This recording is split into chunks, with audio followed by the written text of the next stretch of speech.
உங்களுடைய அனைவருக்கும் மாலை வணக்கம். எனக்கு பெயர் மணிகண்டசுரம். நான் எம்சிஏ படித்துள்ளேன். இந்த தமிழ் நூலகம் சிறுவயது முதல் எனக்கு மிகவும் பழகிய விரும்பிய ஒன்று. தமிழ் நூல்களை பயில்வதில் கற்பதில் மிகுந்த ஆர்வமுடையவன். இன்று நான் படித்து பார்த்து வியந்த மிகச்சிறந்த ஒரு சைவ புத்தகம் திருவாவடுதுறை ஆதீன புலவர் எழுதியது. வினாவிடை வழியில் மிக அழகாக தொகுத்து வழங்கியுள்ளார். படிக்க படிக்க ஆர்வமாக உள்ளது.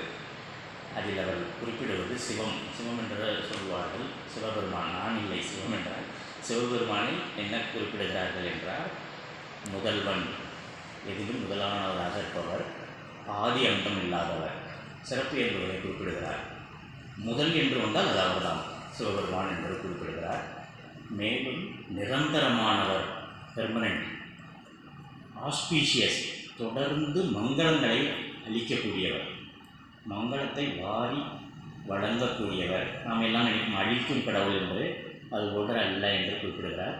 இதில் அவர் இன்று நாம் எடுத்துக்கொள்ள வேண்டியது, நான் விரும்பி படித்தது இம்பியூரிட்டிஸ், செட் ஆஃப் இம்பியூரிட்டிஸ் என்று 3 உள்ளது. ஆணவம், கண்மம், மாயை. அதில் ஆணவம் என்றால் சென்ஸ் ஆஃப் மாரல் இம்பியூரிட்டிஸ் என்று குறிப்பிடுகிறார்.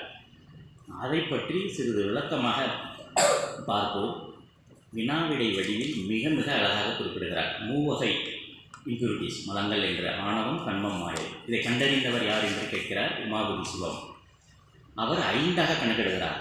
ஆணவம், கண்மம், மாயையுடன் திரோதாயி, மாயேயம் என்று 2ஐ சேர்க்கிறார்.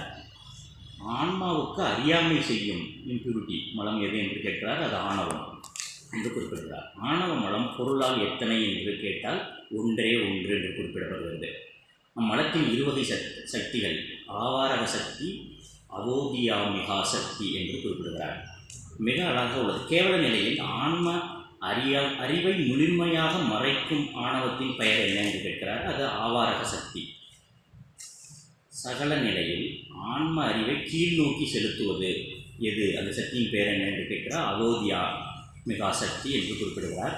இதில் ஆன்ம அறிவை முழுமையாக மறைப்பது எது, அது ஆணவம் என்று குறிப்பிடுகிறார். கேள்வி பதில் வினாவிடையாக இருந்தாலும் அருமையாக தொகுத்து குறிப்பிட்டுள்ளார். தன்னை மட்டும் காட்டிக்கொண்டு மற்றவற்றை மறைப்பது எது என்று கேட்டால் இருள், டார்க்னஸ் என்று குறிப்பிடுகிறார். பிற பொருள்களையும் தன்னையும் காட்டாதது எது, ஆணவம் என்று குறிப்பிடுகிறார். ஆணவத்தின் குணமா அது குற்றமா என்று கேட்கிறார். குற்றமே, குணம் என்று குற்றமே என்று குறிப்பிடுகிறார். எனக்கு மிகவும் பிடித்திருக்கிறது.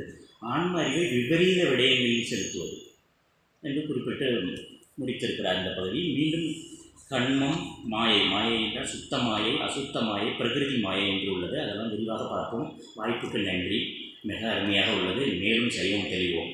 நன்றி, வணக்கம்.